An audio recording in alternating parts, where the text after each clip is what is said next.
Today, we're diving into a crisis that's unfolding right at the edge of the world's largest desert.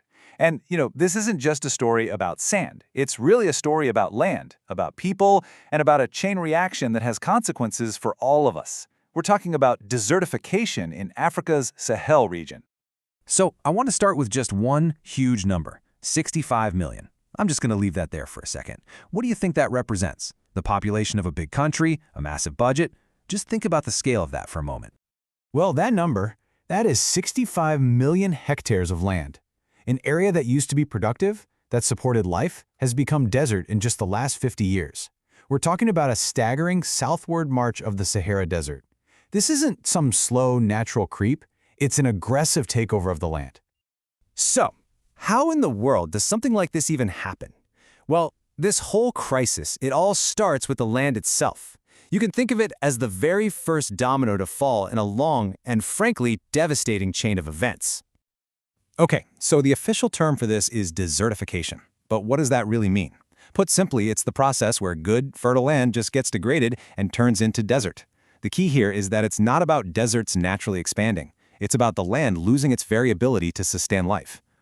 And this process, it's like a three-step death spiral for the land. First, you get erosion. Wind and water start stripping away the surface. That leads to step 2, the topsoil. That vital, nutrient-rich layer that everything depends on is lost. And once that's gone, the final step is pretty much inevitable. Vegetation fails. The land just can't support plants anymore. It's effectively dead. And, this environmental collapse, it isn't just a story about soil and plants.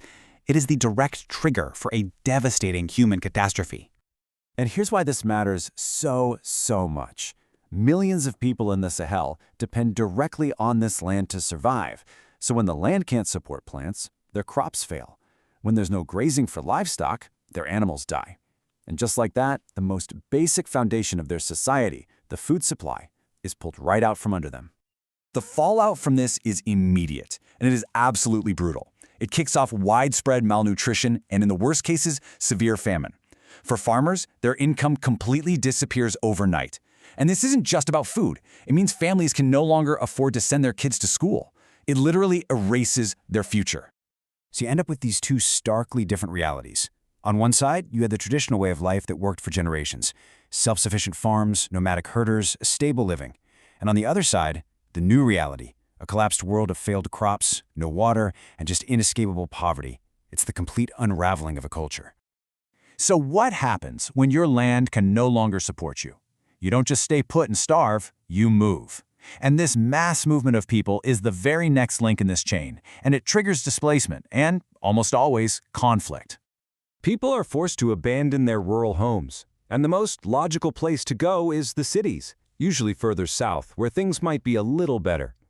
They move in huge numbers, just looking for work, for food, for any kind of future, because the one they had has vanished. But here's the problem. These cities are nowhere near prepared for this kind of massive influx. It puts incredible pressure on everything, on resources like food and water, on housing, on the basic infrastructure. This is what leads to the explosive, uncontrolled growth of shanty towns on the edges of these cities. And this is where things can go from desperate to downright dangerous. You see, this displacement forces different groups, farmers, nomads, various ethnic communities, to crowd into the same shrinking areas. They're all competing for the same scarce resources. When everyone is fighting for the last patch of usable land or the last drink of clean water, tension is guaranteed to explode. And this isn't just speculation. A quote from our source material makes this connection tragically clear. It says, "This leads to conflict and the growth of large refugee camps, for example, Darfur." That's a powerful reminder that what starts as an environmental issue can spiral into violent conflict and create humanitarian crises that we all recognize. All right, so this crisis doesn't just stay at the local level. It starts to put entire nations under incredible pressure, and the fallout from that spills onto the international stage. I mean, it's pretty simple, right?